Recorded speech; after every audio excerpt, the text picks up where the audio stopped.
Hello friends, எல்லோரும் எப்படி இருக்கீங்க? ரொம்ப நாள் கழித்து என்னுடைய வாய்ஸ் உங்களுக்கு கேட்குறது தெரியுதுங்களா யாருன்னு? ட்ரெண்டிங் சமையல் உங்கள் நான் அலமையில் பேசுகிறேங்க. என்னென்னா கொஞ்சம் உடல்நிலை சரியில்லாத காரணத்தினால தான் நான் இப்போ கொஞ்ச நாள் வீடியோ போட முடியல. இப்போ நம்ம தொடர்ந்து போடலாம். நீங்கள் முதல்ல எனக்கு கொடுத்த ஆதரவுக்கு, நீங்கள் கொடுத்த சப்ஸ்கிரைபர் எல்லாமே நீங்கள் எனக்கு ஆதரவு கொடுத்ததுக்கு ரொம்ப ரொம்ப ரொம்ப நன்றிங்க. நீங்கள் அதே மாதிரி திரும்பவும் இதை நம்ம தொடரலாங்க. நீங்கள் உங்களுடைய ஆதரவும் உங்களுடைய அனுதாபம் எல்லாமே எனக்கு வேணும்னு ரொம்ப மிக தாழ்மையாக கேட்குறேன் ஃப்ரெண்ட்ஸ். ஓகேங்களா? இப்போ நம்ம தொடர்ந்து நான் இப்போ வீடியோ போடுறேன். நீங்கள் எனக்கு அதே சப்போர்ட்டு கொடுப்பீங்கன்ட்டு ரொம்ப நான் நினச்சி பார்க்குறேன். ஏன்னா என் உடம்பு சரியில்லாதனால தான் நான் போடலை ஃப்ரெண்ட்ஸ். இப்போ நம்ம இப்போ வீடியோக்குள்ளே போகலாங்களா? வீடியோக்குள்ளே போகிறதுக்குள்ளே நான் என்ன டிஷ்ஷு செய்ய போகிறேன்னு சொல்லிட்டு நான் ஃபஸ்ட்டு சொல்லிடுறேன் ஃப்ரெண்ட்ஸ். இப்போ நம்ம ஒரு ஈவினிங் ஸ்நாக்ஸு, இந்த ப்ரெட்டும் இந்த பொட்டேட்டோ இருக்கு இல்லைங்களா, இந்த உருளைக்கிழங்கு, இதையும் வச்சு ஒரு புது விதமான ஒரு ஸ்நாக்ஸ் ஒன்று செய்யலாம் ஃப்ரெண்ட்ஸ். இது ஈவினிங் இதில் நம்ம இந்த காளான் இதெல்லாம் சாப்பிட்றோம் இல்லைங்களா, நம்ம வெளியெல்லாம் சாப்பிட்றோம் இல்லைங்களா, இந்த காளான் ஸ்நாக்ஸு அது இது நம்ம சுண்டல் மசாலா பேல்பூரி எல்லாமே சாப்பிட்றோம்ல, அதே மாதிரி டிஷ்ஷில் இருக்கும். அது என்ன டிஷ்ஷுன்னு சொல்லிட்டு நான் செய்ய உங்களுக்கு அது தெரியும். ஆனால் இது ஒரு வாட்டி நீங்கள் செஞ்சு பாருங்கள், அவ்வளோ டேஸ்ட்டாக இருக்கும். இதுக்கு தேவையான பொருள் என்ன ஃப்ரெண்ட்ஸ் என்ன தெரியுங்களா? இது நான் ப்ரெட்டு ஸ்லேஸ் எடுத்துருக்கிறேன். நல்லா ஃப்ரெஷ்ஷான ப்ரெட்டு நல்ல ஒரு 6 ஸ்லேஸ் எடுத்து வச்சுருக்கேன். இதுக்கு தேவையான முக்கியமான பொருள் இன்க்ரீடியன்ஸ் பொட்டேட்டோ. இதை நான் வேக வச்சு எடுத்துருக்கிறேன். இதை நம்ம என்ன பண்ணணும்னா, முதல்ல இதே மாதிரி நம்ம தோல் உரிச்சிடலாம் ஃப்ரெண்ட்ஸ். இதே மாதிரி நம்ம தோல் உரிச்சு நம்ம எடுத்துக்கலாம். இப்போ பாருங்கள் ஃப்ரெண்ட்ஸ், நம்ம உருளைக்கிழங்கு எல்லாத்தையும் நம்ம உரிச்சு வச்சுட்டோம். இது அப்படியே இருக்கட்டும். இதுக்கு தேவையான இப்போ மசாலா ஆட் பண்ணிக்கலாங்களா? இதில் கொஞ்சோண்டு உப்பு போட்டுக்குங்க. இதில் ஒரு 1/2 டீஸ்பூன் மிளகாத்தூள், தனி மிளகாத்தூள் போட்டுக்குங்க. இப்போ உங்கள் காரத்துக்கு ஏற்ற மாதிரி சில்லித்தூள் போட்டுக்கோங்க ஃபஸ்ட்டு. அதுக்கப்புறம் கரம் மசாலாவுக்கு தேவையான அளவு போட்டுக்கலாம். தேவையான அளவு இஞ்சி பூண்டு பேஸ்ட்டு போட்டுக்கோங்க. இதில் கொஞ்சோண்டு காஷ்மீர் சில்லி தூள். இது காரம் இருக்காது ஃப்ரெண்ட்ஸ். அதனால் இது கொஞ்சம் கலர் கோசம் தான் நான் போடுறேன் நான். அதனால் இது போட்டுக்கலாம். இப்போ எல்லாம் போட்ட பிறகு ஒரு 1/2 லெமன் இருக்கு இல்லைங்களா, அந்த 1/2 லெமனை நம்ம அப்படியே பிழிஞ்சிக்கலாம். ஏன்னா இது புளிப்பு சுவைக்கு தான். ஆனால் சுவைக்கு நல்லா புளிப்பாக இருக்கிறதுனால கொஞ்சம் நல்லா டேஸ்ட்டு நல்லாயிருக்கும். ஓகேங்க. இப்போ ஒரு மேஷர் வச்சு எல்லாமே நம்ம போட்டுட்டோம். அப்படியே எல்லாத்தையும் நம்ம கலக்கிக்கலாம். நல்லா கொஞ்சம் மையாக நல்லா கொஞ்சம் பிசைஞ்சிக்கலாம். மேஷர் வச்சு பிசைஞ்சிக்கிங்க. ஓகே ஃப்ரெண்ட்ஸ், இப்போ பாருங்கள் நம்ம நல்லா பிசைஞ்சாச்சு. இப்போ இதுதான் நம்ம கரெக்டான பதம். கரெக்டாக நம்ம எல்லாத்தையும் போட்டு மிக்ஸ் பண்ணி வச்சுருக்கோம். இது அப்படியே இருக்கட்டும். இதுக்கப்புறம் நம்ம ப்ரெட்டில் வச்சு இந்த ஸ்டஃபிங்கை எப்படி வச்சு நான் ரெடி பண்ணலாம் இப்போ நம்ம வீடியோவில் பார்க்கலாம். ஃப்ரெண்ட்ஸ், நான் ஒன்று சொல்ல மறந்துட்டேன். இதில் இந்த கொத்தமல்லி கொஞ்சம் போட்டுருங்க. அதையும் போட்டு நல்லா நம்ம கலக்கிக்கலாம். இதுக்கு தேவையான ஒரு இன்க்ரீடியன்ஸ் ஃப்ரெண்ட்ஸ் என்ன தெரியுங்களா, நம்ம மசாலா எல்லாமே ஸ்டஃபிங் வைக்க ரெடி பண்ணிட்டோம். அது முக்கியமான இது ப்ரெட்டை நம்ம துவட்டி நம்ம எண்ணெயில் போடுறதுக்காக ஒரு பொருள் எடுத்துருக்கோம். என்னென்னா மைதா மாவு எடுத்துக்கோங்க ஃப்ரெண்ட்ஸ். உங்களுக்கு தேவையான அளவு உங்கள் ப்ரெட்டுக்கு தகுந்த அளவு எடுத்துக்கங்க. நிறைய போட்டு நீங்கள் வேஸ்ட்டு பண்ணாதீங்க. அதனால தான் நான் உங்களுக்கு சொல்கிறேன். நான் தேவையான அளவு நான் எடுத்துருக்கிறேன்.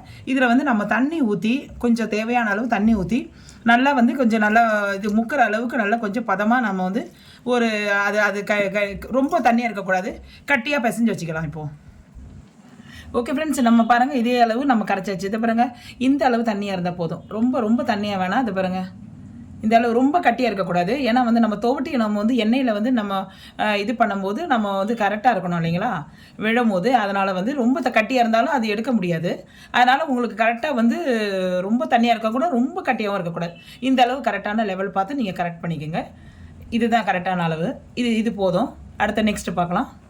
ஓகே ஃப்ரெண்ட்ஸ், இப்போ நம்ம ஸ்டஃபிங்கு நம்ம எப்படி ரெடி பண்ணான்னு உங்கள்கிட்ட காட்டுறேன்.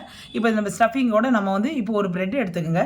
ப்ரெட்டில் கொஞ்சோண்டு நம்ம இந்த ஸ்டஃபிங்கை நம்ம அப்படியே ஃபுல்லாக அப்ளை பண்ணிவிடுங்க.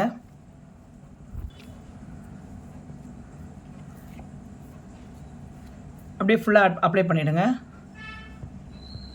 அப்படியே இன்னொரு ப்ரெட்டை வச்சு அப்படியே அமுக்கி அதே மாதிரி ப்ரெஸ் பண்ணிவிட்டு அப்படியே தட்டில் இன்னொரு இடத்துல வச்சுருங்க. அதே மாதிரி இன்னொரு இதை எடுத்து அதே மாதிரி நம்ம ஃபுல்லாக நம்ம இந்த ஸ்டஃபிங்கை ஸ்ப்ரெட் பண்ணிடலாம். எல்லா இடத்துலையும் படுற மாதிரி ஸ்ப்ரெட் பண்ணிவிடுங்க. இந்த பாருங்கள் ஃப்ரெண்ட்ஸ், இதே மாதிரி நம்ம அப்படியே அழுத்தி விட்டு இதே மாதிரி நம்ம எல்லா ஸ்லைஸையும் நம்ம ரெடி பண்ணி வச்சுக்கிட்டு உங்கள்கிட்ட காட்டுறேன்.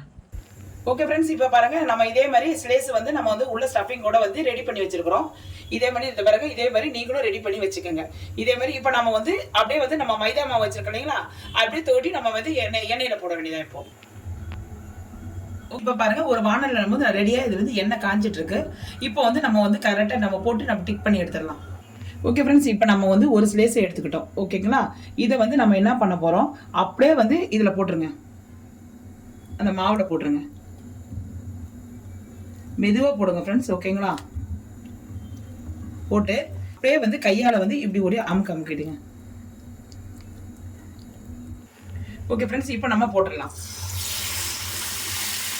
வந்து நம்ம வந்து ஸ்டவ் வந்து ஸ்லோ பண்ணிடுங்க, மீடியம் ஃப்ளேமில் இருக்கட்டும். ஓகே ஃப்ரெண்ட்ஸ், இப்போ அடுத்தது வந்து அதே மாதிரி நம்ம அடுத்ததையும் போட்டு நம்ம எடுத்துடலாம். அப்படியே போட்டுக்கோங்க. இதை பாருங்க, இது ஃபுல்லாக வந்து மாவாக்கிடுங்க. அப்படியே ஒரு அமுக்கிடுங்க. அவ்வளோதான். இதே மாதிரி நம்ம பாருங்க ஃபுல்லாக மாவாக்கிடுங்க. மாவாக்கி அப்படியே நம்ம எண்ணெயில் போட்டு பிரட்டி எடுக்க வேண்டியதான். இதே நம்ம எல்லாத்தையும் போட்டுடலாம். ஓகே ஃப்ரெண்ட்ஸ், இதை பாருங்க நல்லா வெந்துச்சு பாருங்க. நல்லா இந்த கலர் வந்து ப்ரௌனிஷ் ஆகணும். அதே மாதிரி நம்ம வந்து இந்த ஜட்டி கரண்டியில் எடுத்து இதை போட்டிங்கன்னா இதில் இருக்க எண்ணெயெல்லாம் அப்படியே நம்ம எடுத்துரும், அப்சர்வ் பண்ணிடும், கீழே இருக்கிறதெல்லாம் எல்லாத்தையும் ஊற்றிடும். இதே மாதிரி நீங்கள் எடுத்துருங்க. இதே மாதிரி சூப்பராக இருக்கும், பார்க்குறதுக்கு நல்லா இருக்கும். இதே மாதிரி நம்ம எல்லாத்தையும் போட்டு நான் காட்டுறேன் நான். இப்போ நம்ம சூப்பராக வந்து நம்ம செஞ்சு வச்சு நம்ம ஸ்லைஸ் பண்ணி வச்சதை நல்லா மசாலாலாம் போட்டு, இதுக்கு பேர் வந்து சூப்பரான பேர் என்ன தெரியுங்களா, பிரெட் பகோடா. நான் பிரெட் பகோடான்னு தான் நான் வச்சுருக்கேன். ஆனால் வந்து இதில் உள்ள ஸ்டஃபிங்கோடு வச்சு நம்ம வெளியே இந்த காளான் இதெல்லாம் இந்த பேல்பூரியெல்லாம் சாப்பிட்றோம்ல, அந்த இடத்துல இருக்கும் ஃப்ரெண்ட்ஸ். இதில் வந்து நம்ம சாஸை நம்ம தொட்டுக்கிட்டு சாப்பிடலாம். அவ்வளோ சுவையாக இப்போ இந்த ஒரு ஈவினிங் ஸ்நாக்ஸு, இந்த ஈவினிங் மாலை நேரத்தில் இதை சாப்பிட்றதுக்கு நல்ல முறுமுறுன்னு நல்லா இது நல்லா இவ்வளோ கிறிஸ்பியாக இதை பாருங்க, எவ்வளோ நல்லா இதாக இருக்குது பாருங்கள், சாஃப்டாக இருக்குது பாருங்கள். நல்லா கொஞ்சம் ரஃபாகவே இல்லை, இது பாருங்கள் நல்லா உங்களுக்கே தெரியுது. நான் அழுத்தி காட்டுறேன் பாருங்கள். ஓகேங்களா, இதை நான் எப்படி சேவ் பண்ணுறது நான் இப்போ நம்ம காட்டுறேன். ஓகே ஃப்ரெண்ட்ஸ், இப்போ நம்ம வந்து எப்படி இதை நம்ம சேவ் பண்ணலான்னு காட்டுறேன் உங்களுக்கு. அப்படியே இது பாருங்கள், நடுவில் வந்து அப்படியே ஒரு இது பண்ணிவிடுங்க, கட் பண்ணிடலாம். ஓகே ஃப்ரெண்ட்ஸ், இதை பாருங்கள் எவ்வளோ சூப்பராக பாருங்கள், ஸ்டஃபிங்கோடு வந்து பார்க்குறதுக்கே அவ்வளோ செம சூப்பராக இருக்குது பாருங்கள். சாப்பிட்றதுக்கு நல்லா அவ்வளோ டேஸ்ட்டாக இருக்கும் ஃப்ரெண்ட்ஸ். இது நீங்களும் செஞ்சு பாருங்கள். இதில் வந்து அப்படியே இந்த பாருங்கள் சாஸ் வச்சுருக்கேன். அந்த சாஸை வச்சு நீங்கள் வந்து அந்த சைடில் ஊற்றிடுங்க. இந்த பாருங்கள் அப்படியே சைடில் ஊற்றிட்டு அப்படியே வந்து ஒரு வாயில் ஒரு கடி கடிச்சேன்னா அவ்வளோ டேஸ்ட்டாக இருக்கும் ஃப்ரெண்ட்ஸ். இந்த பசங்கள்லேருந்து பெரியவங்கலேருந்து ஒரு ஈவினிங் ஸ்நாக்ஸ் மாதிரி தான் இருக்கும். அப்படியே சாப்பிடுங்க. இதை பாருங்கள் ஃப்ரெண்ட்ஸ். இப்போ நான் அடுத்ததுலேயும் நான் காட்டுறேன். இதில் வந்து உங்களுக்கு வந்து தேவையான வந்து நம்ம இந்த ஓம் பொடி இருக்கு இல்லைங்களா, ஓம் பொடி, வெங்காயம் ஏதாவது அப்படியே சின்னதாக அரிஞ்சு நம்ம வந்து அப்படியே இதில் போட்டு நம்ம வந்து சாப்பிடலாம் ஃப்ரெண்ட்ஸ். இது ஒரு ஈவினிங் ஸ்நாக்ஸு. இது வந்து பிரெட் பகோடான்னு சொல்லிட்டு நான் வச்சுருக்கிறேன். நீங்கள் வந்து என்ன வேணால் நீங்கள் பேர் வச்சுக்கோங்க. நான் வந்து பிரெட் பகோடா வச்சுருக்கிறேன். நீங்கள் இதே மாதிரி நீங்களும் செய்து பாருங்கள். செய்து பார்த்துட்டு எப்படி வந்தது, நல்லா வந்ததான்னு சொல்லிட்டு எனக்கு கமெண்ட் செக்ஷனில் சொல்லுங்கள் ஃப்ரெண்ட்ஸ். ஏன்னா நீங்கள் சொன்னால் தான் எனக்கு வந்து தெரியும் ஃப்ரெண்ட்ஸ், இது நல்லா வந்தது, இதில் வந்து என்ன குறைகள் இது எதாவது இருக்குதுங்களான்னு சொல்லிட்டு நீங்கள் சொல்லுங்கள். ஆனால் நான் செஞ்சு சாப்பிடும்போது சூப்பராக இருந்தது. அதனால தான் நான் இது ஒரு வாட்டி செஞ்சு காட்டுறேன். இந்த வீடியோ உங்களுக்கு பிடிச்சிருந்தால் லைக் பண்ணுங்கள், ஷேர் பண்ணுங்கள், மறக்காமல் சப்ஸ்கிரைப் பண்ணுங்கள்.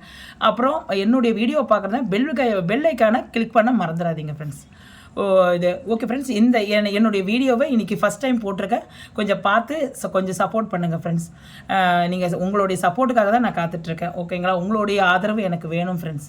ஓகேங்களா, நீங்கள் தூக்கி விட்டால் தான் நான் வந்து கொஞ்சம் இது பண்ண முடியும், முன்னுக்கு வர முடியும். நான் மேலும் வந்து வீடியோஸ் போடுறதுக்கு எனக்கு வந்து ஒரு பக்கபலமாக இருக்கும். Okay friends.